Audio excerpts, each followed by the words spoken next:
Magandang hapon sa mga taga Hong Kong. Hello. Yung mga bagong bayani ng Pilipinas, hindi yung mga nagpapanggap na bayani. Magandang hapon sa inyo. Siyempre, pasalamat tayo sa KLC of Hong Kong and Kingdom of Jesus Christ. Siyempre kay Pastor Apollo Quiboloy. Kasi hindi kami makarating dito kung hindi dahil sa kanila. And siyempre, kung wala tayong pinaglalaban, hindi tayo makakarating dito. Marami sa inyo dito palagi ko nabudol. And marami sa inyo dito, palagay ko, hindi na masaya. O sino dito hindi na masaya sa mga nangyayari sa mga kababayan nyo sa Pilipinas? Ayan, trabaho kayo ng trabaho dito. Yung mga anak ninyo, delikado na naman sa Pilipinas. Dating ibinalik sa atin ni PRRD yung mga lansangan natin. Ngayon, ibinalik na naman nila sa mga adik. Ibinalik na naman nila sa mga magnanakaw. Ibinalik na naman nila sa mga snatchers. Kaya po tayo nandito ngayon para bawiin ulit yun sa kanila. Kunin natin ulit yung mga lansangan. Ibalik natin ulit yung mga yung safety ng mga pamilya natin. Lalong-lalo na sa Pilipinas, madami pong mga BPO na mga empleyado. And gabi po sila madalas nasa kalsada. Pinabalik po nila tayo sa opisina, pero hindi naman nila inayos yung ating mass transport. So araw-araw na ginagawa ng Panginoon, napakahirap ng inaabot ng mga kababayan nating nagtatrabaho. Mga nagtatrabaho sa umaga hanggang sa gabi. Napakapalad nyo po kasi napakaganda ng Hong Kong.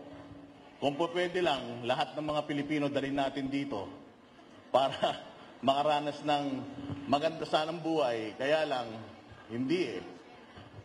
Meron din pong nananamantala ngayon sa Pilipinas na sinasabi, mga kapatid natin, sabi nila, we are their little brown brothers. Ay, pwede po kayong manood pero bawal po kayong magmahal.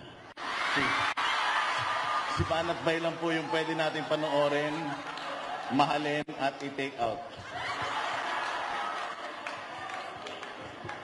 Ayan, so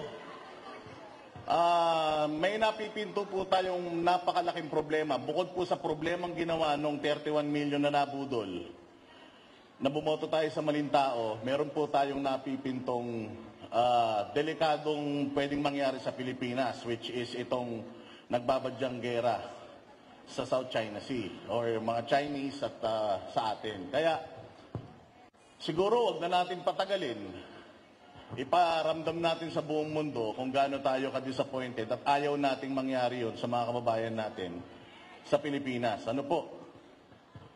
Wag po tayong papayag na ang Pilipinas ay pumasok sa isang laban na hindi natin kayang manalo. Ano po? Kasi isinubo na nga nila tayo sa mga masasamang loob. Sa mga adik, bumalik na naman sa Pilipinas. Isinusubo pa nila tayo sa gera. Kaya kailangan po natin magsama-sama. Marami po nagsasabi, people power, people power. Hindi nyo po kayang umuwi lahat sa Pilipinas para magpunta sa EDSA. Ang totoo pong people power na sa social media. Gamitin po natin lahat ng ating mga social media platforms, mga Facebook accounts, para iparamdam sa mga kawatan sa pamahalaan na enough is enough. Okay po. Again, maraming salamat sa inyong lahat. Marami pa po magsasalita. So, thank you po sa opportunity.